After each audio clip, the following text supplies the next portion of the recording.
Hi folks, it's Kelly again with Homesteading Hints, and today we're just kind of going to do an overview of the garden, which I planted yesterday and today. And so we're just going to kind of walk down through and take a look at everything, see if there's any ideas you can get from this as far as what you'd like to do in your garden with what you have left. I wanted to get it done before the rains come in, which it's supposed to rain quite a bit this whole next week. So if we can get them in and get them planted, that was the goal, to make it so we don't have to water anything, so everything will be adapted a little bit easier. There should be less stress with less heat and all that kind of stuff, and the cloudy days will help kind of keep everything that was a plant and that we transplanted into the ground from stressing quite so much, and it definitely helps on that kind of thing. So we're just going to work our way down the garden and take a look at everything. First thing, I guess, on this side, maybe he's going to swing over there. This is our row of tomatoes, which I just got in today.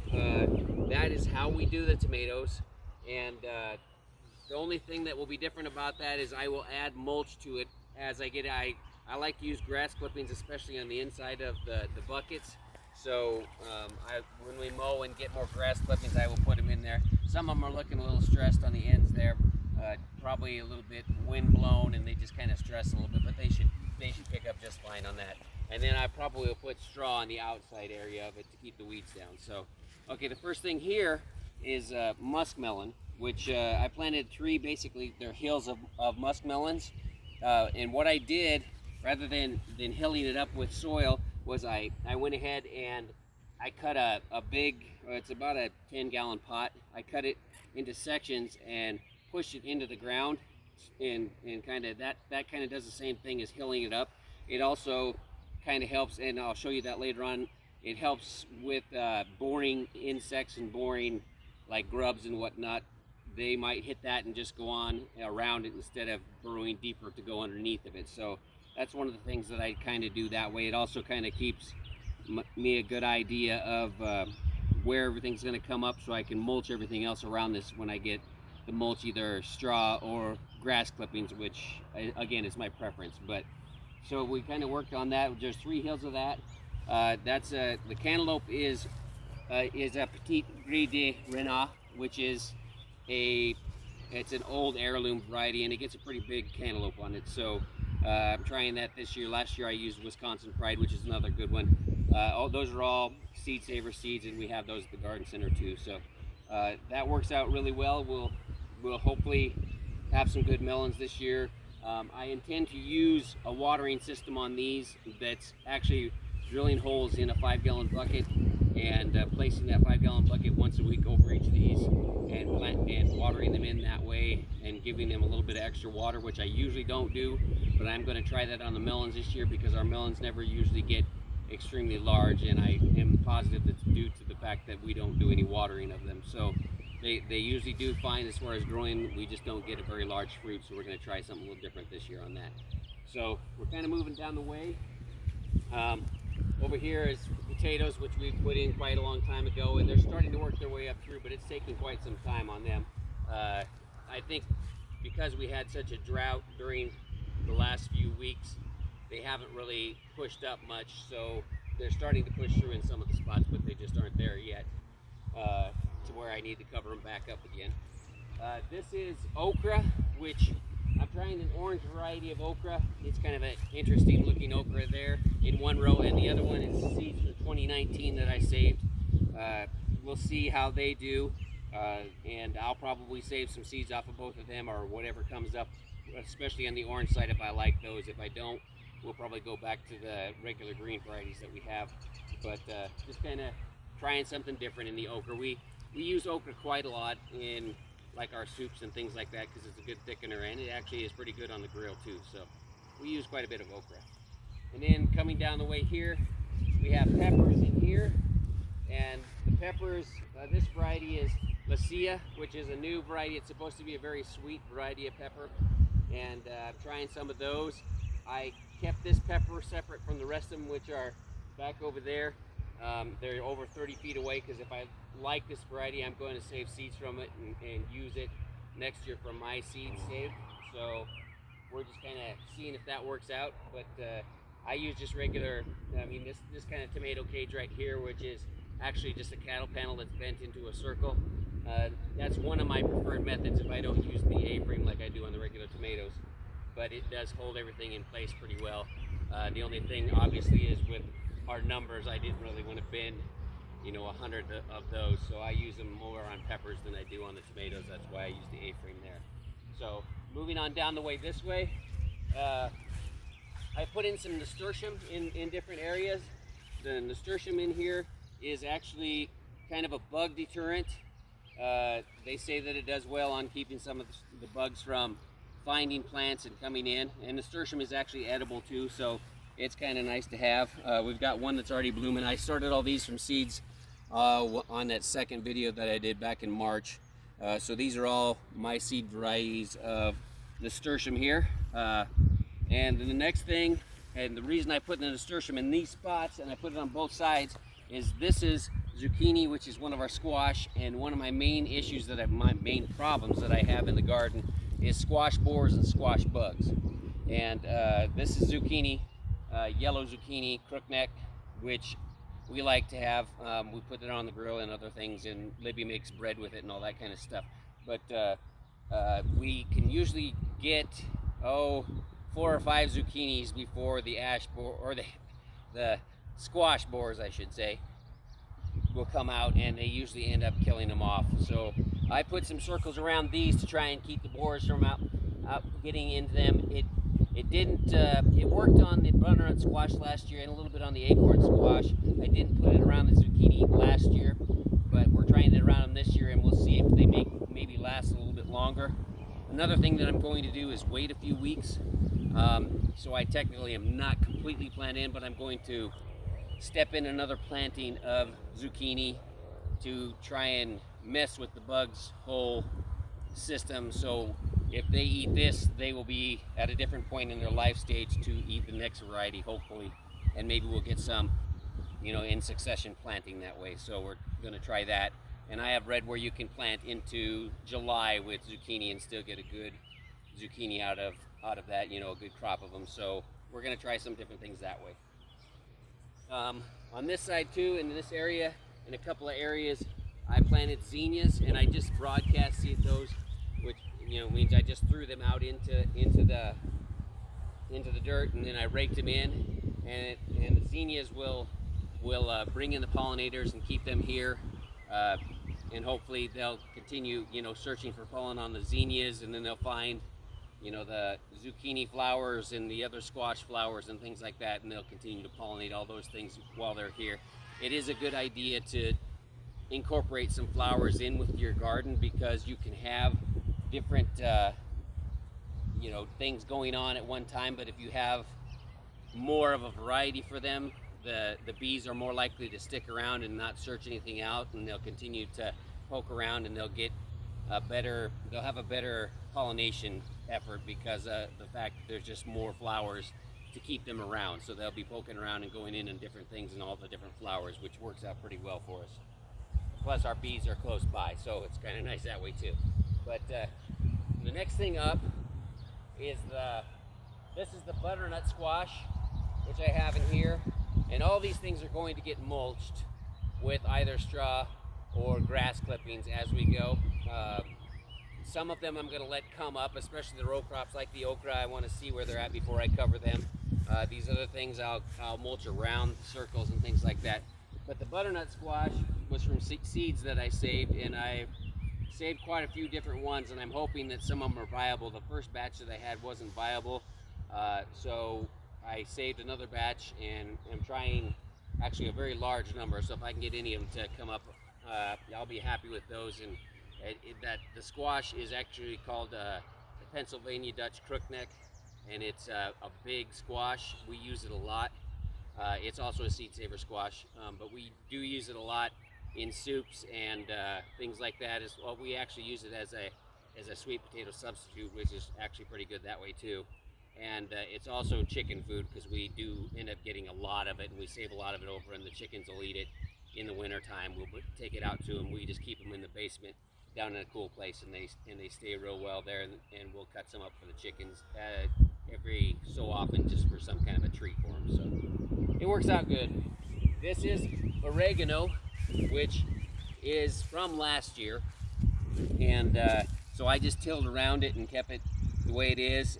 So we'll have some oregano from that. So I didn't plant any oregano, I just planted basil and parsley, which we'll get to, but that's this year's crop of oregano, and hopefully it'll be next year's as well, and we can just kind of leave it there and let it do its thing. So working our way this way, these are cucumber varieties. I've got 3 varieties of cucumbers, well, here's one of them right here. It's called the Suyo Long, and it's a long, supposedly very sweet variety of cucumber. So that is one of the varieties that I planted by seed, and I've got it along the side of this A-frame, which is the same type of thing as we did on the tomatoes. And the plan is for them to climb up and over, and cucumbers hang up off the ground. So we're using this basically kind of in reverse of the tomatoes, but it's the same thing. It's just an extra one I had, and they'll climb up and over it. We've got a couple other varieties here. We have the one. This is more of a bush variety of cucumber here, so it's not really going to climb up too much on it. And we have one called Sweeter Yet, which came from the garden center, and that's one that is kind of the same as the Suyo Long. And actually, I'm going to test and see which one I prefer out of that, and we'll probably end up with a lot of cucumbers. So Libby was going to can some of those as far as some relish type pickled tomatoes, and so we're going to do some different things with them. So we planted quite a few extra ones this year. So and then on this side, we've got a couple of varieties here and down the way of tomatoes that I'm saving seeds on, which is why they're in a different spot. They're 30 feet plus away from the other tomatoes over here that we're not saving seeds on them, and I will keep them over here and down the way again so that they are not cross-pollinated. And we'll just kind of, I do a few varieties every year so that we can kind of roll through and kind of keep them on a every 3 or 4 year period where they're redone, and we add some new seeds too. So we've got a couple varieties that are kind of in there. On this side over here, we have another variety of peppers, which is actually doing the same thing too. Where that one is the lemon jalapeno, which is the yellow jalapeno. That one I'm going to possibly save the seeds on as well, which is why it's in a different spot too. Those plants look really nice. They were planted the exact same time as everything, which is all of the nasturtium, the tomatoes. Next to them are the herbs, the parsley and the basil, and those were planted at the same time. So everything was planted right at March 15th, so right at the 2-month period. And they have done really well this year. We had a lot of extra sunshine this year, which is why a lot of things are doing what they're doing this year. Okay, this is our watermelon, which is basically going to end up doing the same thing as the cantaloupe.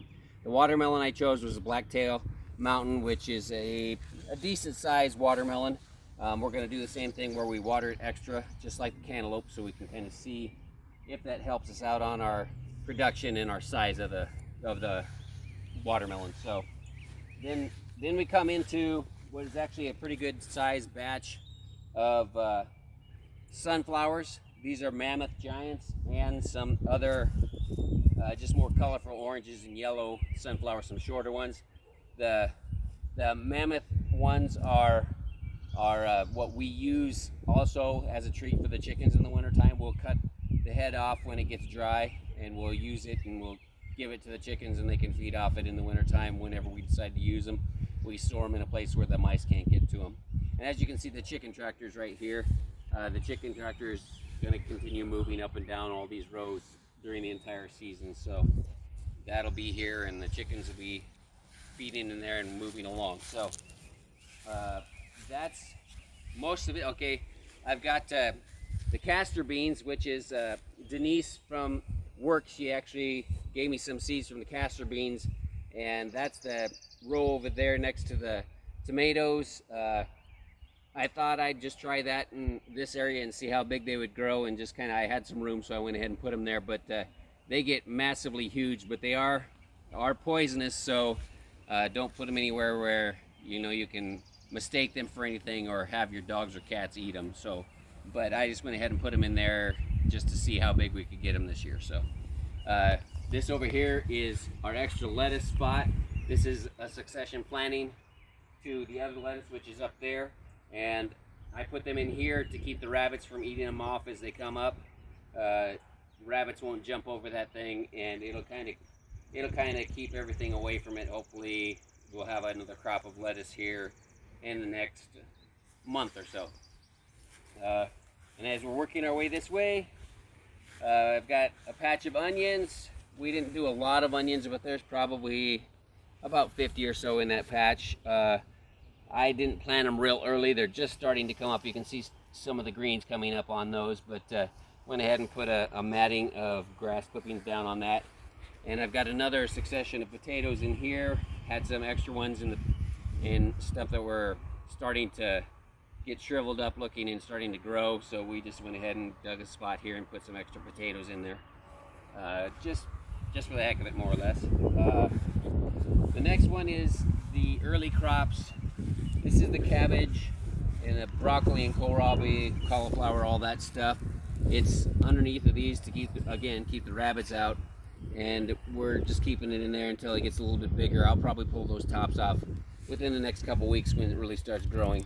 But yeah, ladies, this is the kohlrabi on this end, and it looks pretty good. I'm gonna have to get in there and kind of hoe and weed that a little bit, but then I'll add some hay or straw or something to that effect on that again too. So, but they're looking pretty good, you know, overall.